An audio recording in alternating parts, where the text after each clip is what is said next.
ராகா வந்து அவிக்கிட்ட கேட்குறாரு, சரி ஆகாஷும் அனும் எதுக்காக எப்போ பார்த்தாலும் சண்டை போட்டுக்கிறாங்க அப்படின்னு சொல்லிட்டு, எனக்கு என்ன தெரியும் உங்கள மாரி ஆயிட்டாரு உங்க தம்பியும் அப்படின்னோன்னே, அதெல்லாம் கிடையாது என் தம்பி அப்படிப்பட்டவனே கிடையாது. அவங்கக்குள்ள எதுக்கு இப்படி சண்டை வருதுன்னே தெரியல. என்ன பார்த்தா இப்படி ஆயிட்டான்னு சொல்லிட்டு அக்கா வேற கவலைப்படுறாங்க. இதுக்கு என்ன வழின்னே தெரியல அபி நீ ஏதாவது ஒரு ஐடியா குடு அப்படின்னோன்னே, நீங்க எதுக்கு என்கிட்ட வந்து கேட்குறீங்க? நீங்க தான் பெரிய ஆளாச்சே உங்களுக்கு தெரியாதா? இப்போ உன் அக்கா பத்தி உனக்கு தானே தெரியும்.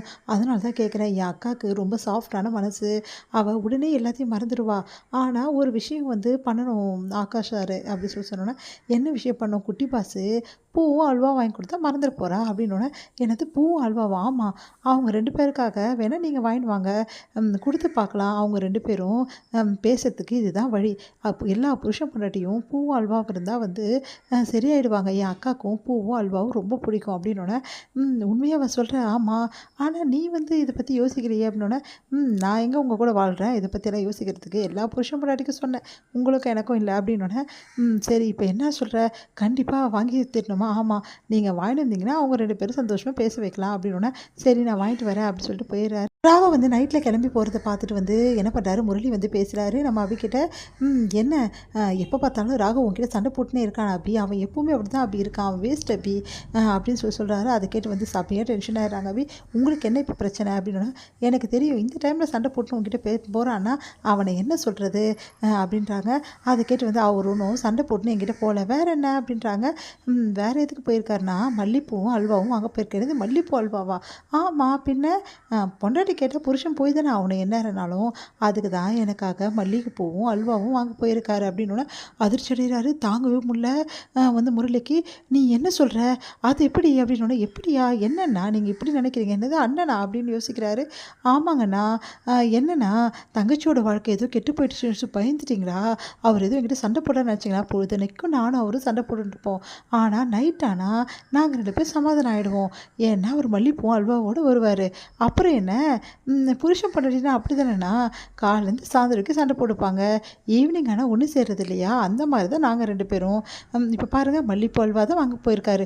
உங்களுக்கு நம்பிக்கை இல்லைன்னா ஒன்றும் பிரச்சனை இல்லைண்ணா அண்ணா அப்படின்னு 2, 3 வாட்டி சொல்கிறாங்க. அது கேட்டு வந்து வயிறாக எரியுது முரளிக்கு. இங்கே பாரு அபி அண்ணன்லாம் கூப்பிடாது அபி அப்படின்னு. என்னங்க அநியாயமாக இருக்குது? உங்களுக்கு எனக்கு அண்ணன்ற முறை தானே, எப்படி கூப்பிட வேணாம் சொல்கிறீங்க? இங்கே பாருங்கள் நீங்கள் சொன்னாலும் சொல்லணுன்னாலும் நான் உங்கள் தங்கச்சி, நீங்கள் அண்ணன், இதுதான் நமக்குள்ள முறைங்க. ஐயோ எனக்கு என்ன டென்ஷன் ஆக்குறாளே அப்படின்னு சொல்லிட்டு டென்ஷனாக வராரு. இங்கே பாரு சொன்னா கேளு அபி அண்ணன்லாம் கூப்பிடாத. சரிங்கண்ணா எனக்கு டைம் ஆகிடுச்சு நான் கிளம்புறேன். அவர் வேறு வந்துடுவார் அதுக்குள்ளே நான் கிளம்பணும் அப்படின்னு சொல்லிட்டு ஓடி போகிறாங்க. இதை பார்த்து வந்து முரளியால் தாங்கிக்கவே முடியல. செம்ம டென்ஷன் ஆகிறாரு. என்னது மல்லிகைப்பூ அல்வாவா? என்னது இது ஒன்றும் புரியலையே, எப்படி வந்து வாங்க போவான் அப்படின்னு சொல்லிட்டு யோசிச்சுட்டே இருக்காரு. இதை தெரிஞ்சுக்காம நான் விடவே மாட்டேன்னு ஹாலிலே உட்காந்துருக்காரு. கொஞ்ச நேரத்துலேயே வந்து ராகு வந்து உள்ளே வராரு. உள்ளே வந்தோன்னே இவன் கையில் என்ன இருக்குது மறைச்சு எடுத்துகிட்டு போகிறானே அப்படின்னு சொல்லிட்டு பார்க்குறாரு. பார்த்தா மல்லிகைப்பூவும் அல்வாவும் கையில் வந்து மறைச்சி எடுத்துகிட்டு போகிறாரு. இதை பார்த்துறாரு முரளியால் தாங்கிக்க முடியல. ச்சே இது என்னால் தாங்கிக்க முடியலையே, எதுக்காக இதை வாங்கிட்டு போகிறான் அப்படின்னு சொல்லிட்டு டென்ஷன் ஆகிறாரு. மறைச்சி எடுத்துகிட்டு போகிறா. ஹாலில் எல்லோரும் உட்காந்துருக்காங்க. என்னடா என்ன விஷயம், என்ன மறைச்சி எடுத்துகிட்டு போகிற அப்படின்னு சொல்லிட்டு கேட்குறாங்க வீட்டில் உள்ளவங்க எல்லாரும். ஒன்றும் இல்லையேன்னு சொல்லிட்டு சொல்கிறாரு. திடீர்னு வந்து கீழே விழுந்தது. உடனே கையில் எடுக்கிறாரு. அஞ்சலி பார்க்குறாங்க, அபியும் பார்க்குறாங்க. உடனே வந்து ஒன்றும் இல்லை, அவர் எனக்காக மல்லிகைப்பூ அல்வா வாங்க போனார், வேறு ஒன்றும் இல்லை அப்படின்னு சொல்லிட்டு அபி ஓடி வந்து கொடுங்கங்க அப்படின்னு சொல்லிட்டு வாங்குறாங்க. உடனே வந்து பாட்டி சொல்கிறாங்க, ஓ அதுதானா, எனக்கு இப்போ நல்லா சந்தோஷமாக இருக்குது அப்படின்னு சொல்லிட்டு சந்தோஷப்படுறாங்க பாட்டி. என்னையும் பார்த்து சந்தோஷப்பட்டு இருக்காங்க. உடனே வந்து அப்படியே என்ன பண்ணுன்னு தெரியாமல் நிற்கிறாரு. உடனே வந்து ஆகாஷ் வந்து யோசிக்கிறாரு, அண்ணனா இது அப்படின்னு சொல்லிட்டு. அந்த டைமில் கரெக்டாக வந்து அஞ்சலி சொல்கிறாங்க, சரி வாங்கின அந்த பூவை வந்து அவள் தள்ள வைக்க வேண்டியதானே, எதுக்கு கையில் வச்சுட்டு இருக்கணும் அப்படின்னு அப்படியே பார்க்குறாரு. உடனே அபி வந்து நிற்கிறாங்க, வச்சு விடுங்க அப்படின்றாங்க. உடனே வேறு வழி இல்லாமல் வச்சு விடுறாரு. அதுக்கப்புறம் இந்த ஸ்வீட்டு அப்படி சொன்னோன்னே எடுத்துகிட்டு உள்ளே போயிடுறாங்க. இது எல்லாம் பார்க்குற முரளி தாங்க முடியல. சார் என்னடா இது இப்படி ஆயிடுச்சுன்னு சொல்லிட்டு உடனே வராங்க. அபி வராங்க. அபி வந்தோடனே என்ன நீ அங்கே வாங்கிட்டு சொல்லிவிட்டு அவங்களுக்கு வேணும்னு சொல்லிட்டு நீ வச்சுக்கிட்ட பூவை அப்படின்றாரு. இங்கே கவலைப்படாதீங்க, இன்னும் கொஞ்சம் பூ இருக்குது நான் தரேன், இந்தாங்க இந்த ஸ்வீட்டையும் பூவையும் உங்கள் தம்பிக்கிட்ட கொடுத்து அணுக்கிட்ட கொடுக்க சொல்லுங்கள் அப்படின்னா ஆகாஷ் கிட்ட கூப்பிட்டு இந்த பூவையும் ஸ்வீட்டையும் கொடுக்குறாரு. ஆகாஷ் வந்து அதெல்லாம் ஒன்றும் தேவையில்லைன்றாரு. ரொம்ப பண்ணி அமுச்சு விடுறாரு.